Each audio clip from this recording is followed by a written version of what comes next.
Hi guys, hope all of you are doing great. और आज हम नया चैप्टर शुरू कर रहे हैं जिसका नाम है कंट्रोल एंड कोऑर्डिनेशन। ठीक है, ये हमारा नया चैप्टर है, बहुत ही इंपॉर्टेंट चैप्टर है क्योंकि इसमें से एग्जाम में क्वेश्चन आते हैं, बहुत ज्यादा आते हैं। ठीक है, जैसे जैसे मैं पढ़ाता जाऊंगा मैं बताता भी जाऊंगा कि किस तरीके के क्वेश्चन आ रहे हैं, तो उसको नोट जरूर कर लेना क्योंकि उसमें से क्वेश्चन आते ही आते हैं। ठीक है, आपके यूनिट टेस्ट में आएंगे, आपके प्री बोर्ड में आएंगे, आपके मिड टर्म में आएंगे, क्योंकि फाइनल एग्जाम में भी आएंगे। ठीक है, तो जब भी मैं कहूँ ये इंपॉर्टेंट है प्लीज उसको नोट कर लेना। ठीक है, कहेंगे बच्चे आप तो सब चीज इंपॉर्टेंट कहते हो सर। हाँ कहता हूँ, बट जो इंपॉर्टेंट होते हैं बेटा वो आते ही है। ठीक है, चलो तो आज पहला सेशन है, इसमें हम मेनली न्यूरॉन के बारे में बात करेंगे और रिफ्लेक्स एक्शन। बेटा ये सबसे इंपॉर्टेंट टॉपिक है, रिफ्लेक्स एक्शन। ये तो भाई आता ही आता है। ठीक है, अगर नहीं आया ना किसी भी मतलब आपके यूनिट टेस्ट में, मिड टर्म में या प्री बोर्ड में, तो आएगा ही आएगा, फाइनल में आएगा ही आएगा। इनमें से किसी में भी नहीं आया ना तो मेरा नाम बदल देना। ठीक है, बट आएगा, जरूर आएगा। ठीक है, कूल। तो गाइस, तो let's start. This is my name Amrit Raj, I teach biology at Vedantu. ठीक है, आ जाओ। तो भाई एक मोटिवेशन कर लेते हैं। Even if you are on the right track you will get run over if you just sit there. मतलब अगर आप सही रास्ते पे भी हो ना, और अगर आप कुछ कर नहीं रहे हो तो आपके ऊपर से लोग चले जाएंगे। कहने का मतलब ये है कि आपको करते रहना है कुछ ना कुछ। समझ रहे हो, चाहे पढ़ने का मन करे या ना करे, उस दिन कुछ तो कर लो थोड़ा सा। अगर आप कुछ नहीं कर रहे हो it is equivalent to getting behind. I know ये थोड़ा ज्यादा ही कॉम्पिटिटिव स्पिरिट वाली बात हो गई है, बट या प्लीज अंडरस्टैंड, है ना बेटा, हार नहीं माननी है ना। Sometimes it is good to take a break but you have to keep moving ahead. Now coming to the point, आज हम क्या पढ़ने वाले हैं। आज बेसिकली हम नर्वस टिश्यू, न्यूरॉन और रिफ्लेक्स एक्शन के बारे में थोड़ा डिटेल में पढ़ेंगे। ठीक है, अच्छा आ जाओ। सबसे पहले बेटा हमारा nervous system, what is control and coordination, why is it required, ये देख लेते हैं। ठीक है, हमारी बॉडी में कंट्रोल एंड कोऑर्डिनेशन क्यों जरूरी है। क्योंकि सबसे पहले चीज देखो बेटा, various organ systems of the body need to function in coordination to maintain the homeostasis. मतलब हमने डाइजेस्टिव सिस्टम पढ़ा, रेस्पिरेटरी सिस्टम पढ़ा, ट्रांसपोर्टेशन सिस्टम पढ़ा, ये सारे के सारे सिस्टम है, इनको यार साथ में काम करना पड़ेगा तभी ये जो मेरी बॉडी है ये सही चलेगी। समझ लो, ये अमृत राज है ना, इसका digestive system, respiratory system, transportation system, है ना, सारी चीजों को एक तरीके से काम करना पड़ेगा तभी पूरा का पूरा अमृत राज सही से ऑपरेट कर पाएगा, नहीं तो नहीं कर पाएगा, मुश्किल हो जाएगी। इसके लिए कंट्रोल एंड कोऑर्डिनेशन जरूरी है।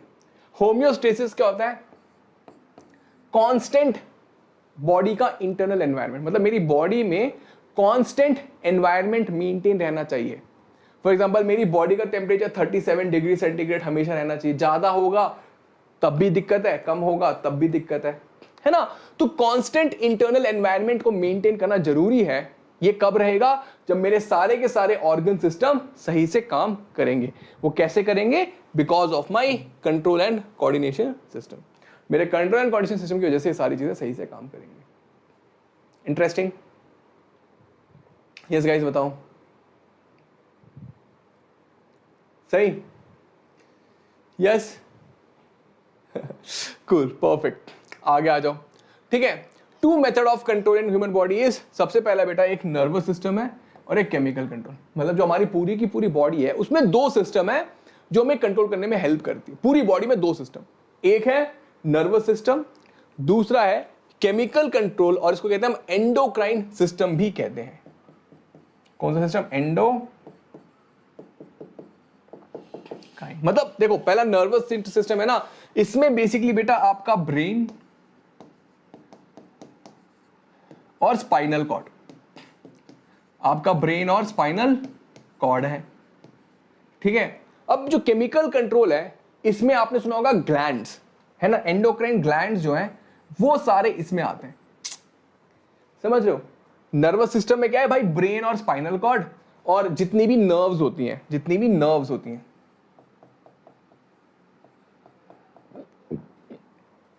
केमिकल कोऑर्डिनेशन में सारे के सारे एंडोक्राइन ग्लैंड, मतलब आपकी बॉडी में पिट्यूटरी ग्लैंड है, थायराइड ग्लैंड है, टेस्टिस है, ओवरीज है, आपने सुनोगे ना।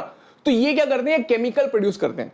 मतलब ग्लैंड्स क्या होते हैं, ग्लैंड जो होते हैं ये ऑर्गन्स होते हैं जो कुछ केमिकल्स प्रोड्यूस करते हैं जो कि आपकी बॉडी को कंट्रोल करने में हेल्प करती है। मतलब आपकी बॉडी में कुछ ऐसे ऑर्गन्स है जो केमिकल्स प्रोड्यूस कर रहे हैं जो कि आपकी बॉडी को कंट्रोल करने में हेल्प करे। वाह भाई वाह, मजेदार, शानदार, ये तो बहुत बढ़िया चीज है।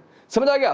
तो क्या है भाई, ब्रेन, स्पाइनल कॉर्ड और नर्व्स, और एक केमिकल का सिस्टम है जो हमारी बॉडी को कंट्रोल करने में हेल्प करता है। हम इन दोनों के बारे में इस चैप्टर में पढ़ने वाले। इतनी बात क्लियर होगी? जल्दी बताओ कमेंट बॉक्स में, इतनी बात क्लियर होगी दोनों चीजें? यस, जल्दी बताओ, समझ आ गया? चलो आगे चलते हैं ना। Organ system of animals is made up of brain, spinal cord and network of nerves, large network of nerves. मतलब इमेजिन करो मैं एक एनिमल हूं, है ना, तो मेरा ब्रेन है, एक स्पाइनल कॉर्ड है, और बेटा नेटवर्क ऑफ नर्व्स, मतलब वायर्स निकल रही हैं ब्रेन और स्पाइनल कॉर्ड से। मेरे ब्रेन और स्पाइनल कॉर्ड से क्या निकल रही हैं? वायर्स। क्या निकल रही हैं? वायर्स निकल रही हैं, ठीक है। वो होती है नेटवर्क ऑफ नर्व्स। मतलब imagine I am a robot, so there is a computer over here and there is a computer का मतलब कंप्यूटर का इधर, and there are wires coming out of the CPU into my arms. My arms में मेरे wires हैं, मेरे legs में wires हैं, और ये सारी वायर कहां कनेक्टेड है? To my brain and spinal cord. I hope you are able to imagine. Imagine this is my brain, this is my spinal cord. There are wires coming. This wire is getting into my legs, है ना? This wire is going into my arm. So the information from my arm is going to my brain and spinal cord. The information from my legs is going to the spinal cord, and from there coming to the brain. I hope you're understanding. तो इस तरीके से होता है, ठीक है। It controls and coordinates different activities of the body. मतलब brain, spinal cord, जो nerves हैं, ये मेरी पूरी body की activities को control करने में help करती हैं। ये तो clear हो गया। दूसरा सिस्टम मैंने जो बताया था, chemical control occurs through endocrine system. जो ग्लैंड्स है बेटा, जो मैंने ऑर्गन्स बताया था, है ना, मैंने क्या बताया, ये क्या बनाते हैं? They make a chemical. ये जो केमिकल्स है बेटा, ये होते हैं जो टारगेट ऑर्गन पे जाके एक्ट करते हैं। They act on the target organs. समझ रहे हो? ये ग्लैंड्स हैं, है ना बेटा, हमारी बॉडी में ग्लैंड्स हैं, ये केमिकल्स प्रोड्यूस करते हैं। ये क्या करते हैं? केमिकल्स टारगेट ऑर्गन पे जाके एक्ट करते हैं और उसको कंट्रोल करने में हमारी हेल्प करते हैं। समझ रहे हो? Organ system of animals made up of various endocrine glands and secrets hormone. Organ system of animals, जो एनिमल्स हैं, is made up of various endocrine glands and secrete hormone, और हार्मोन आते हैं। It controls and coordinates different activities of the body. ये हमारी body की different activities को control करता है। समझे? इंटरेस्टिंग है ना? परफेक्ट, सेम चीज समझ लो। ये एंडोक्राइन ग्लैंड और नर्व सिस्टम समझ आ गया। अब थोड़ा और डिटेल में जाते हैं, ठीक है।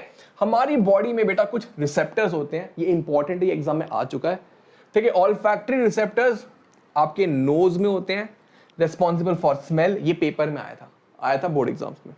Gustatory receptors are present on the tongue, responsible for the taste. ये बच्चों को नहीं पता था, गस्टेटरी पता नहीं होता, ठीक है। ऑल्फैक्टरी भी नहीं पता होता। Olfactory receptors present in the nose, responsible for smell. Gustatory receptors present in the tongue, responsible for the taste, ठीक है। Interesting. Olfactory receptors responsible for smell, gustatory receptors responsible for taste. ठीक है guys, good. चलो थोड़ा और आगे देखते हैं। Then phonoreceptors are responsible for hearing, है ना। phonoreceptors आपके ears में होते हैं और hearing के लिए काम आते हैं। Photoreceptors for visual stimulus, मतलब फोटो आपको दिख ही रहा है भाई, ये देखने के काम करे, ठीक है, देखने में हेल्प करता है। देन थर्मोरिसेप्टर क्या करता है भाई? थर्मोरिसेप्टर हीट, टच वगैरह, समझ आएगा। तो क्या क्या रिसेप्टर्स है भाई? Olfactory, smell, gustatory, taste. ये तो इजी है, फोनो हियरिंग, फोटो विजुअल और थर्मो टच। इंपॉर्टेंट बेटा, बहुत इंपॉर्टेंट है, प्लीज याद कर लेना इसको, ठीक है। थोड़ा और आगे जाते हैं। अब आ जाओ भाई न्यूरॉन। न्यूरॉन क्या है? It is the structural and functional unit of nervous system. मतलब मेरा ब्रेन न्यूरॉन का बना हुआ है, मेरा स्पाइनल कॉर्ड में न्यूरॉन्स है, मेरी नर्व्स में न्यूरॉन है। न्यूरॉन क्या है? वो ये सेल है जो ऐसा दिखता है। It is the cell which looks like this, responsible for complex control and condition. मतलब मेरे ब्रेन में ऐसा सेल है, ये ऐसा दिखता है, मतलब ये बड़ा बना रखा है, मतलब जूम करोगे मेरे ब्रेन में तो ऐसा दिखेगा। मेरे स्पाइनल कॉर्ड में भी है, नर्व्स में भी यही है। ठीक है, इसका स्ट्रक्चर बहुत इंपॉर्टेंट है, पेपर में आता है, देख लो जरा सा, है ना बेटा। इसका डायग्राम बहुत इंपॉर्टेंट है, देखो कैसे बनाना है। ठीक है, एक सर्कल बनाओ, फिर यहां पे ऐसे सी, ऐसे ऐसे,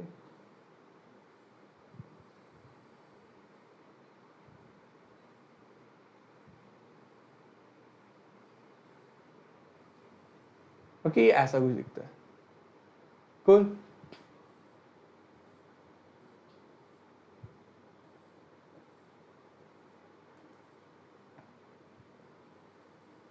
ये ऐसा कुछ दिखता है गाइस, ठीक है।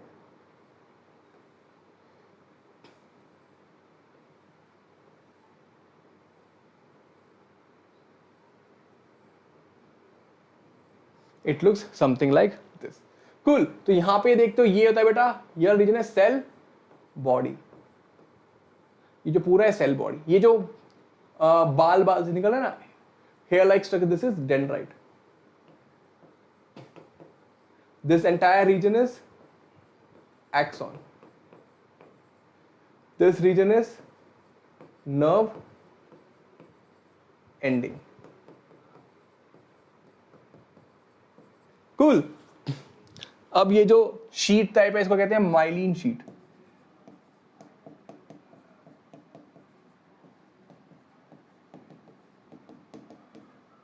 Okay, myelin sheath. दो माइलिन शीट के बीच की जो जगह इसको कहते हैं हम नोड ऑफ रैनवियर। ठीक है, रणवीर सिंह वाला रणवीर नहीं है। समझ आया बेटा? प्लीज ध्यान से देखो, ये पूरा का पूरा रीजन है, इसको कहते हैं हम cell body. Okay, I am calling it as cell body. Cell body में क्या है भाई? सेल बॉडी में there is a nucleus, if you can see there is a nucleus. Okay, then there are dendrites, there is axon and nerve ending. Please understand beta, information always flows from the dendrite. हमेशा information जो है ना पहले dendrite पे जाएगी, then to the cell body. Dendrite will pick up the information, it will go to the cell body. From the cell body it will go to the axon, and from the axon to the axon terminal. हमेशा ऐसे ही होगा, ये paper में भी आया था. The information flows from where? From the dendrite to the cell body. From the cell body to the axon, from the axon to the nerve ending. कभी भी उल्टा नहीं जाएगा. It cannot go like this. Always information will flow like this. समझ आई बात? ठीक है, part समझ आ गए? ठीक है, कमेंट बॉक्स में बता दो जल्दी से. तो मैंने क्या बताया? डेंड्राइट से इंफॉर्मेशन कहां जाती है? सेल बॉडी पे. सेल बॉडी से कहां जाती है? एक्सॉन पे. एक्सॉन से नर्व एंडिंग पे. फिर आता है भाई सिनैप्स. ये सिनैप्स क्या है? सिनैप्स जो है बेटा, it is the junction between the two neuron.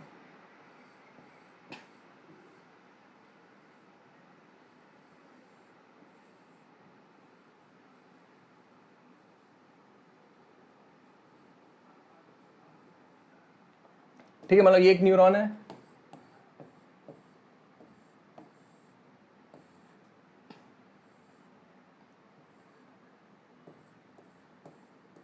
ठीक है. ये दो न्यूरॉन के बीच में जो जगह है ना, इसको कहते हैं हम सिनैप्स. क्या कहते हैं?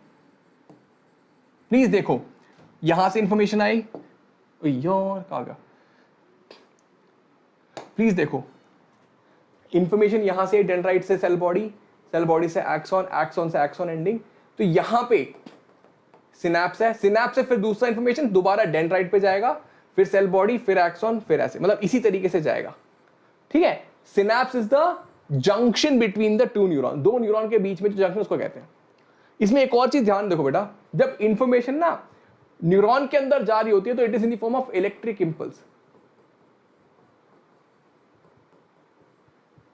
It is an electric impulse. जब इंफॉर्मेशन न्यूरॉन के अंदर होती है वो इलेक्ट्रिक इंपल्स होती है, बट जब वो सिनैप्स पे आती है it is in the form of chemical.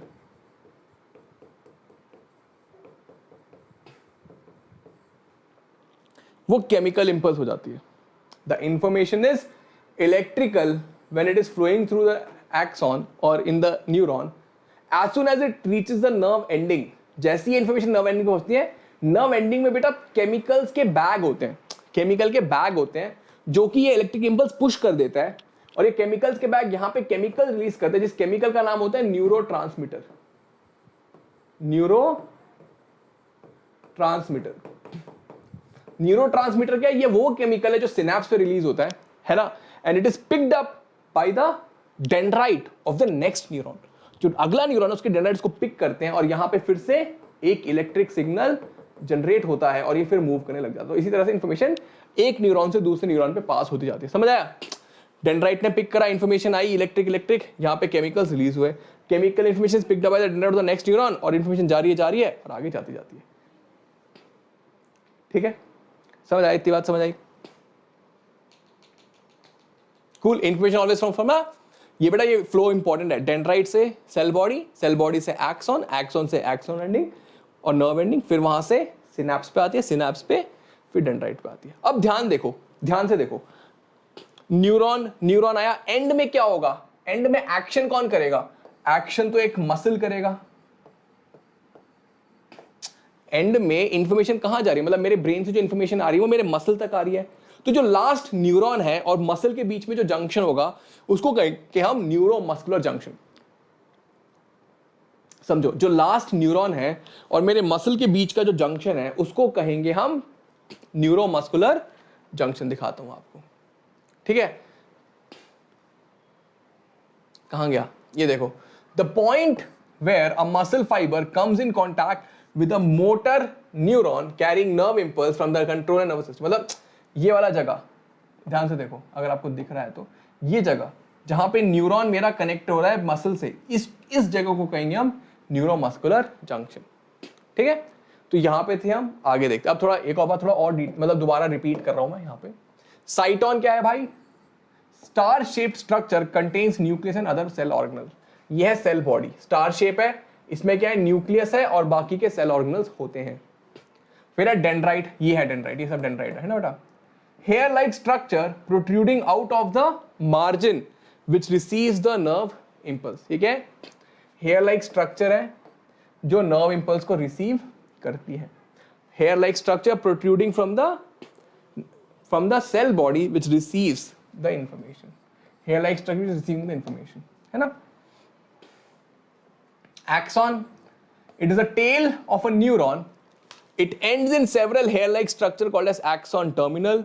The axon terminals relay the nerve impulse. ठीक है ना बेटा? ये tail-like structure जो nucleus से arise हो रहा है, ends in the axon terminal, which leads to the, which helps in conduction of the nerve impulse. Myelin sheath insulates the axon against nerve impulse from surrounding. मतलब यहाँ पे जो myelin sheath होती है, वो information को protect करती है surrounding से। ठीक है, जो कि इसमें ट्रैवल करे उसको प्रोटेक्ट करती है। ठीक है भाई, तो ये चीजें। अब अगला इंपॉर्टेंट क्वेश्चन है बेटा, टॉपिक है बेटी basically types of neuron. Neuron के टाइप क्या? एक होता है बेटा सेंसरी न्यूरॉन, मोटर न्यूरॉन और इंटर न्यूरॉन। फर्क क्या है ध्यान से समझो। Sensory neuron takes the information from the sense organ to the brain.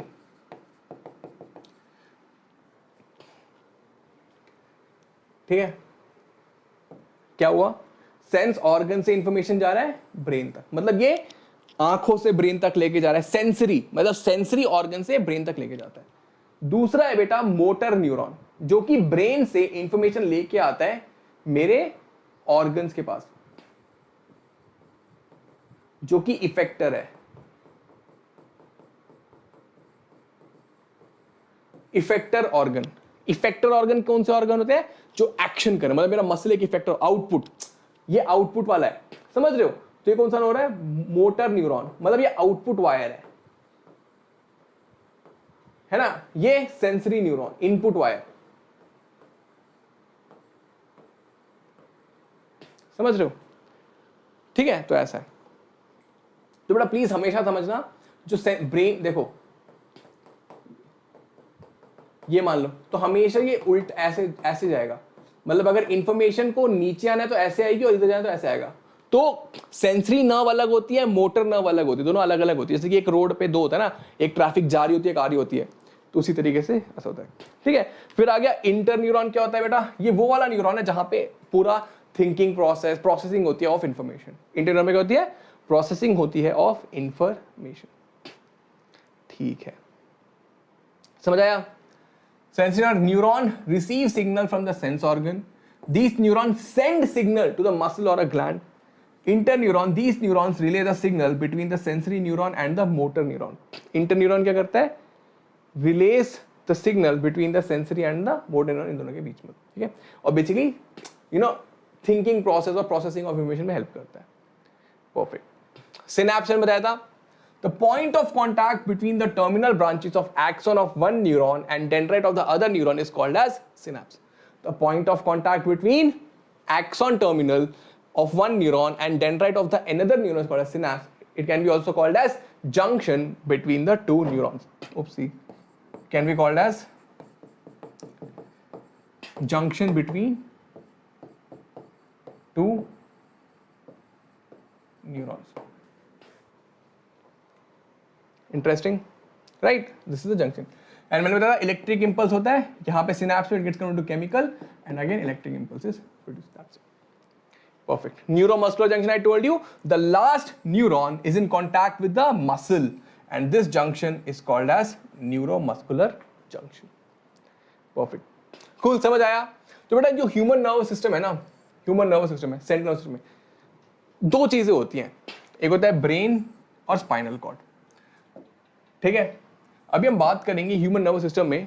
ठीक है, तो the entire human nervous system is further divided into two parts, central nervous system and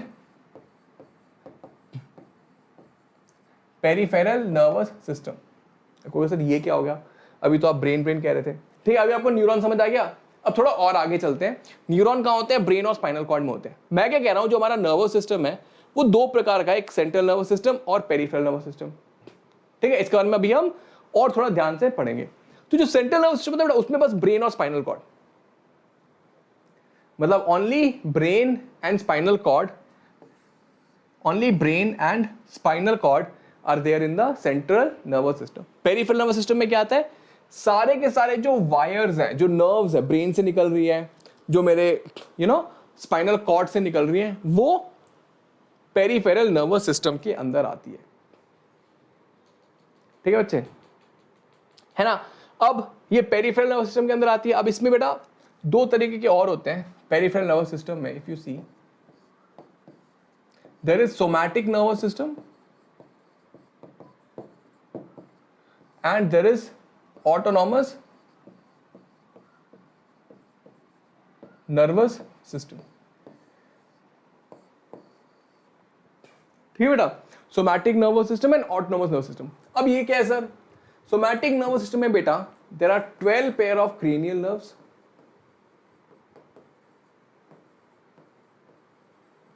मतलब आपके ब्रेन से 12 पेयर ऑफ नर्व्स निकल रही हैं, 12 pair, और 31 पेयर ऑफ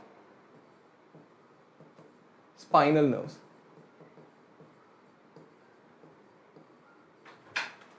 ठीक है, तो आपके ब्रेन से, स्पाइनल कॉर्ड से भी 31 पेयर ऑफ नर्व्स निकल रही है.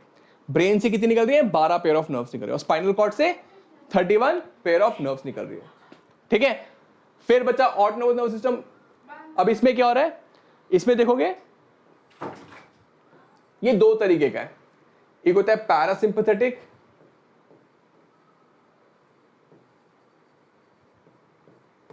और ये बड़ा parasympathetic and sympathetic nervous system.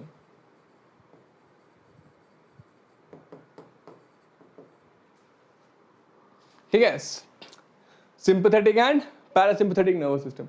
अब ये क्या है? ठीक है बेटा, हमने देखा भाई हमारे ब्रेन में से 12 पेयर ऑफ नर्व्स निकल रहे हैं, 31 पेयर ऑफ नर्व्स. ठीक है, ये बेसिकली आपके कंट्रोल में होती है, ये वॉलंटरी होती है.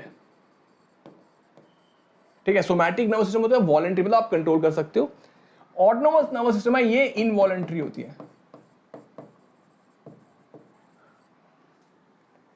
ठीक है, अब ये क्या है सर? ध्यान से देखो. क्या आप अपने सलाइवा को कंट्रोल कर सकते हो? नहीं. जब आपकी हार्ट बीट बढ़ जाती है, कंट्रोल कर सकते हो? नहीं. ये सब क्या है? इनवॉलंटरी एक्शंस है. ये आपके कंट्रोल में होते हैं, किसके? ऑटोनॉमस नर्वस सिस्टम के कंट्रोल में होता है. ठीक है, अब मैंने बताया पैरासिम्पैथेटिक और सिंपैथेटिक. ये क्या है सर? देखो, सिंपैथेटिक क्या करता है? आपकी हार्ट बीट को बढ़ाएगा, तो पैरासिम्पैथेटिक नॉर्मल कर देगा. तो ये काम होता है. सिंपैथेटिक आपका सलाइवा बढ़ाएगा, सलाइवा के प्रोडक्शन को बढ़ाएगा, तो पैरासिम्पैथेटिक उसको कम कर देगा. तो they act opposite to one another, मतलब they act in opposite to one another. समझ आया? तो क्या समझा हमने? हमने देखा कि भाई सेंट्रल नर्वस सिस्टम में ब्रेन और स्पाइनल कॉर्ड आता है, सारी की सारी नर्व्स जो है पेरिफेरल नर्वस सिस्टम में आती है। 12 पेयर ऑफ नर्व्स आपके ब्रेन से निकल रही है, 31 पेयर ऑफ नर्व्स आपके स्पाइनल कॉर्ड से निकल रही है ना। आपके जो नर्व्स को आप कंट्रोल कर पाते हो वो आते हैं सोमैटिक नर्वस सिस्टम के अंदर, और कुछ को आप कंट्रोल नहीं कर पाते वो आते हैं आपके ऑटोनोमस नर्वस सिस्टम के अंदर, है ना। उसमें भी दो तरीके के हैं, एक जो बढ़ाता है किसी भी चीज के प्रोडक्शन को, दूसरा उसके प्रोडक्शन को कम करता है, बस इतना। ठीक है, ये बात क्लियर होगी। थोड़ा आगे चलते हैं, next topic that is reflex action. ये बेटा महा इंपॉर्टेंट टॉपिक है। रिफ्लेक्स एक्शन होता क्या है? सबसे पहले ये होता है बेटा sudden involuntary response to harmful stimulus.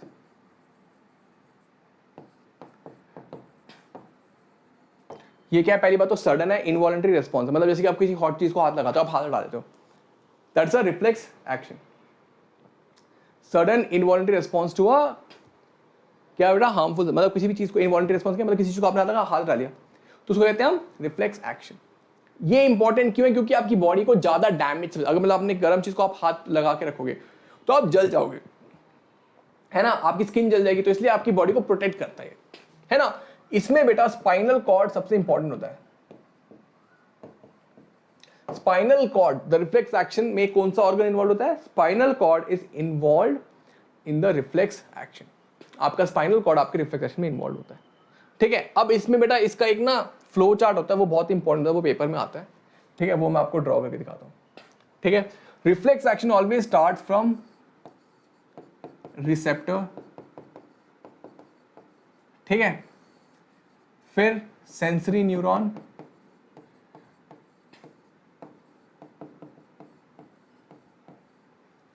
फिर इंफॉर्मेशन जाती है बेटा स्पाइनल कॉर्ड पे, स्पाइनल कॉर्ड से इंफॉर्मेशन आती है वापस आपके इफेक्टर पे, और यहां पे क्या होगा बेटा? Motor neuron.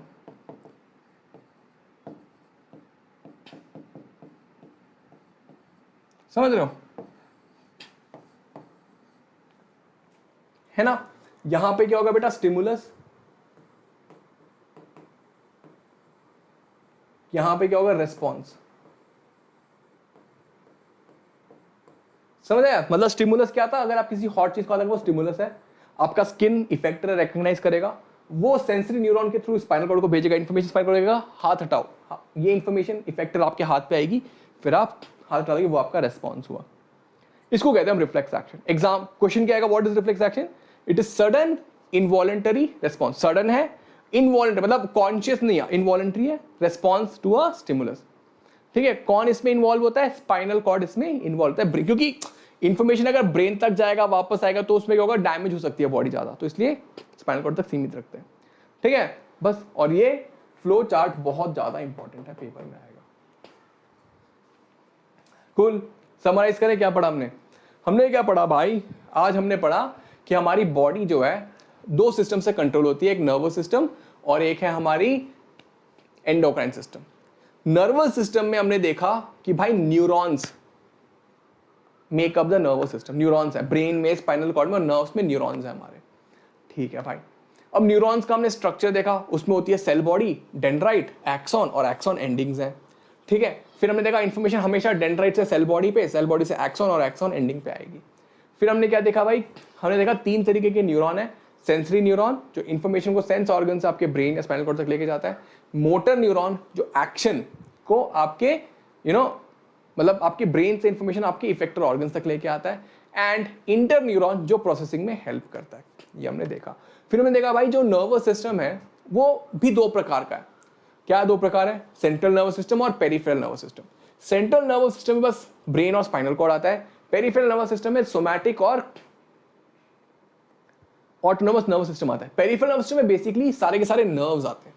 ठीक है, कुछ नर्व्स आप कंट्रोल कर पाते हो वो सोमैटिक के अंदर है, कुछ आप नहीं कंट्रोल कर पाते हो वो आपके ऑटोनोमस नर्वस सिस्टम के अंदर है। ऑटोनोमस नर्वस सिस्टम में भी दो है, एक पैरासिम्पैथेटिक और सिंपैथेटिक। पैरासिम्पैथेटिक मतलब किसी भी चीज के प्रोडक्शन को कम करता है, सिंपैथेटिक किसी भी चीज के प्रोडक्शन को बढ़ाता है। जैसे कि सलाइवा, आपने खाना देखा, आपका सलाइवा बनना चाहिए तो सिंपैथेटिक नर्वस सिस्टम एक्टिवेट हो जाएगा, सलाइवा बन गया, फिर आपने खाना खा लिया, अब इसकी जरूरत नहीं है, तो ये कम हो जाएगा, तब पैरासिम्पैथेटिक नर्वस सिस्टम एक्टिवेट हो जाएगा और आपके सलाइवा की प्रोडक्शन को बंद कर देगा।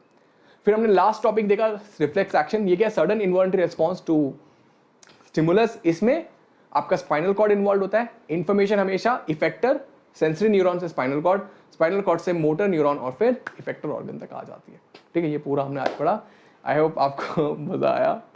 तो आपका होमवर्क है बच्चों, होमवर्क है what is the flow of, how does information flow inside a neuron, मतलब न्यूरॉन में इंफॉर्मेशन कहाँ से कहाँ फ्लो करती है, number 1। What is the pathway of reflex action, ये दोनों चीज़ें आपको मुझे कमेंट बॉक्स में बतानी है, ये चीटिंग मत करो, ठीक है। तो यस गाइस, इस दोनों का होमवर्क मुझे कमेंट बॉक्स में बताना। I see you in the next class. अगर वीडियो अच्छा लगा तो like the video and have a great day, keep smiling, bye bye.